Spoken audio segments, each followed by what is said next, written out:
Este 7 de julio, vota por un ciudadano.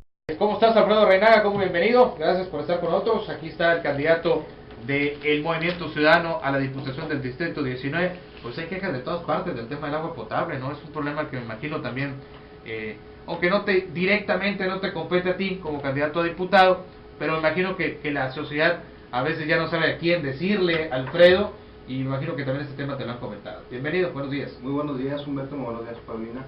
Pues mira, sí nos compete porque el Estado pues participó con la tercera parte de la inversión de la presa Picachos. Y sin duda, lo hemos dicho, haz de cuenta que construiste un aljibe en tu casa, ¿verdad?, para tener agua en tiempos de sequía, pero no le metiste la tubería para que llegue a tu casa. Ahorita actualmente el agua se está canalizando a la planta de Los Horcones por medio de unos canales de riego que se hicieron desde López Portillo. Este proyecto hidráulico se hizo en 1974-75, donde están los diques 1, 2, 3, 4, 5, 6, creo que es hasta 8, está la derivadora de Siqueros, y esa agua se lleva a Los Horcones. Entonces ahí hubo una gran falla, sigue llevándose el agua rodada de esos canales a la planta tratadora de Los Horcones, y de ahí llega a Mazatlán. Entonces de ahí el desabasto, decían que eran 1300 litros por hora los que se estaban dejando por agua, ahora dicen que son 1700, pero la ciudadanía no lo ve, en sus casas no sale agua. Entonces pues vienen inversiones futuras también para hacer otra planta tratadora, para que se haga el acueducto, ¿verdad?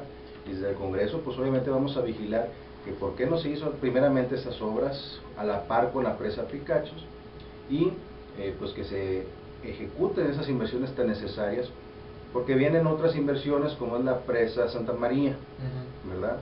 Que también pues le va a dar pues mucho abasto al sur de Sinaloa. En este caso pues hay que procurar que se hagan las cosas bien, porque no se hicieron en este momento. Bueno, Alfredo, ya tomando en cuenta pues la recta final, estamos hablando de una semana, exactamente una semana para que finalice la campaña electoral. ¿Cómo vas a manejar tu cierre? ¿Cómo estás planeando ya el cierre de la misma? Pues mira, con propuestas tangibles de la ciudadanía. Ajá. Aquí en Mazatlán tenemos un problema con una invasión que se llama San Antonio, es una invasión de 3000 personas aproximadamente en 53 hectáreas, es una de las más grandes, son 1800 lotes, sí. Pero de esas 3000 personas hay alrededor de 1300 que son desplazadas. Según el Padrón Municipal de Familias Desplazadas en Mazatlán, son 292. Para eso estamos creando la propuesta de la Ley de Atención a Desplazados Forzados por la Violencia en Sinaloa. Ahorita que hablabas, por ejemplo, que a los candidatos les iban a dar seguridad. Sí. Bueno, pues hay familias que no son candidatos, que han sido desplazadas de sus casas, de sus tierras de origen en la sierra de Sinaloa, que han sido pues abatidas por el crimen organizado. Tú sabes muy bien que hay migración por falta de empleo o por oportunidades, que es natural, ¿no?, que sean estos pueblos, sí. Pero no se vale que por la violencia personas estén dejando sus casas, sus raíces, y que el Estado no haga nada. Entonces esta ley de atención, uno procurará pues darle las atenciones adecuadas a estas familias, porque primero pues se les afecta en la salud, el estrés y el pánico que causa pues dejar una casa. Imagínate que llegara un grupo a tu casa, un grupo armado a tu casa, y te sacaran de ahí, y tú pidieras ayuda, y el Estado, la policía no hiciera nada. Entonces te vas a ir tú a una invasión porque el Estado no te responde. Estas familias han recibido ayuda, pero muy residual, sí. O sea, sobras de programas federales, ¿verdad? Y también hemos constatado que muchos fenómenos de desplazados forzados por la violencia pues se han dado con otras intenciones. Una, devaluar esas propiedades, ¿sí?, y comprárselas a estos desplazados porque en la desesperación están perdiendo su patrimonio y quieren dinero para sobrevivir. Entonces esta ley garantizará darles vivienda mientras se soluciona el fenómeno, y la otra, que no puedan enajenar o vender sus propiedades hasta que el Estado pues lleve otra vez la calma a sus pueblos, y ellos ya decidirán si después se las venden o no, porque se devalúan. Entonces no se vale que ante este fenómeno ellos vendan muy barato y al final, como en otros casos se ha dado en otros países, pues quienes salen ganando son los que originaron intencionalmente este desplazamiento. Sí, estábamos también platicando un problema grave, Alfredo, que es el tema de la salud en Mazatlán. Los empresarios exigen otro hospital del IMSS. Sabemos las dificultades con las que trabaja el ISSSTE. Sabemos cómo trabajan en el Hospital General. Conocemos un elefante blanco que está allá por Urias y un poquito más hacia esa zona de la ciudad.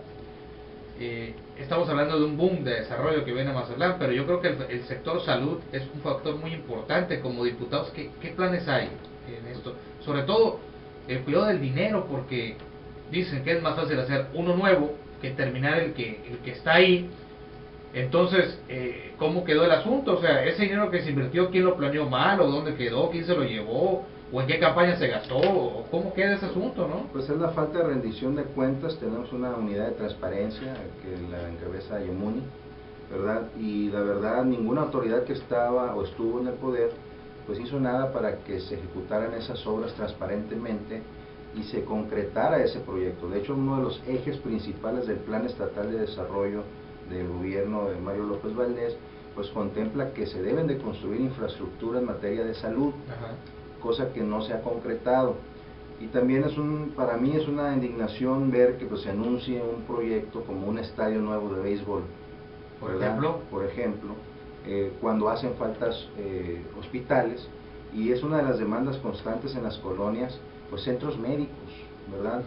No se vale que con que el gobierno diga, bueno, ya hay farmacias que están cobrando 50 o 100 pesos las consultas, pues con eso cumplimos con la ley estatal de salud, ¿verdad? Es algo que es muy importante.